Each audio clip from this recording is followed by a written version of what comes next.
관세 전쟁을 선포한 트럼프 미 대통령이 각국의 관세율 수준에 맞춰 관세를 부과하는 상호 관세를 부과하기로 결정했다고 공식 발표했습니다. 트럼프 대통령은 보조금이나 규제 등 비관세 장벽도 고려할 것이라며 면제나 예외를 기대해선 안 될 것이라고 말했습니다. 워싱턴 연결해서 자세히 알아보겠습니다. 홍상희 특파원, 트럼프 대통령이 예고했던 상호 관세 부과를 발표했죠? 네, 트럼프 대통령이 잠시 전 백악관 집무실에서 기자회견을 열고 상호 관세 부과를 공식 발표했습니다. 트럼프 대통령은 상호 관세 부과 대통령 각서에 서명하고 이 상호 관세를 부과할 때 각 국가의 관세와 비관세 장벽 등 미국의 무역 적자를 키우는 모든 요인을 고려해서 맞춤형으로 부과할 계획이라고 밝혔습니다.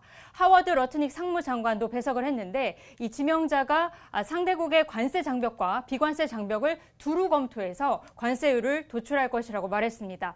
러트닉 상무장관 지명자는 미국이 각 국가별로 1대1로 상호 관세를 다룰 것이라면서 이 국가별로 협상을 통해 차등화된 관세율을 적용할 것임을 내비쳤습니다. 트럼프 대통령은 상호 관세 시스템이 무역 관계에서 공정성을 회복하게 만들 것이라면서 상호 관세에서 면제나 예외를 기대해서는 안 될 것이라고 말했습니다. 네, 우리나라가 상호 관세 대상국에 포함되느냐가 초미의 관심인데 전망은 어떻습니까?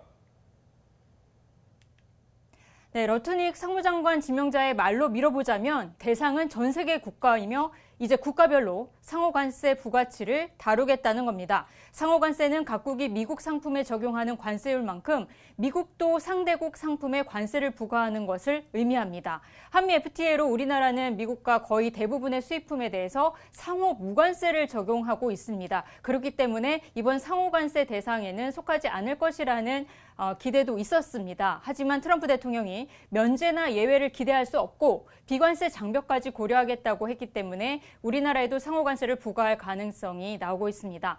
트럼프 대통령은 자신의 일기 집권 당시였던 2018년 우리나라와 면세 쿼터에 합의했지만 이를 파기하고 다음 달 10일부터 철강과 알루미늄에 25%의 관세를 부과하기로 했습니다.